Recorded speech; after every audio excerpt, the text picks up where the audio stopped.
Hi guys! So kagabi, may party kami dito sa bahay. So itong kanin, hindi siya guys naubos.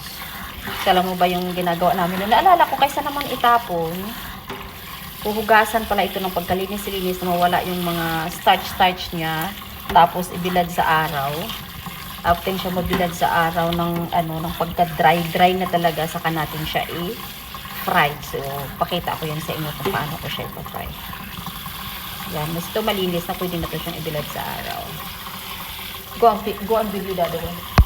Sobrang init dito. So ito na yung ating hinugasan na bigas. Ayan.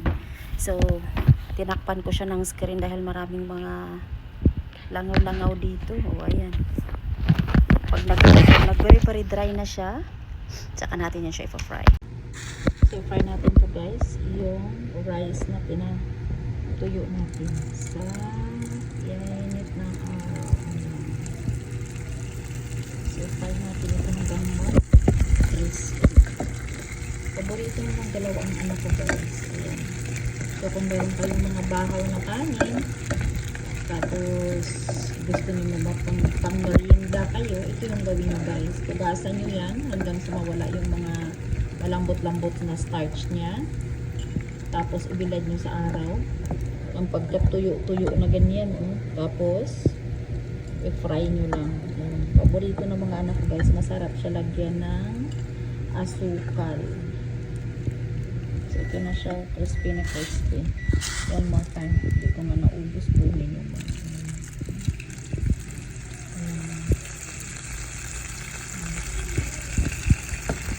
Mabilis siya magbuti. Magbuti na yun siya. Wag natin ang galing niya.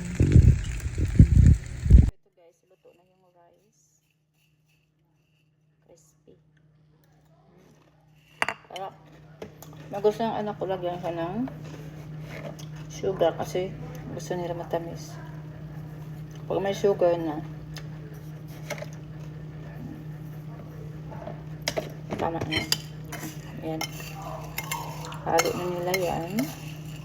Patry na rin kunti. Hanggang try lang tayo nito. Dito tayo makakain ng marami. Try is life.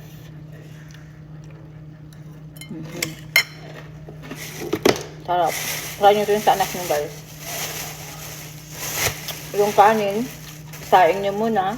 After that, hugasan sa mawala yung starch, tapos ibilad sa araw. Then, pag nabilad na siya, saka nyo siya i-fry.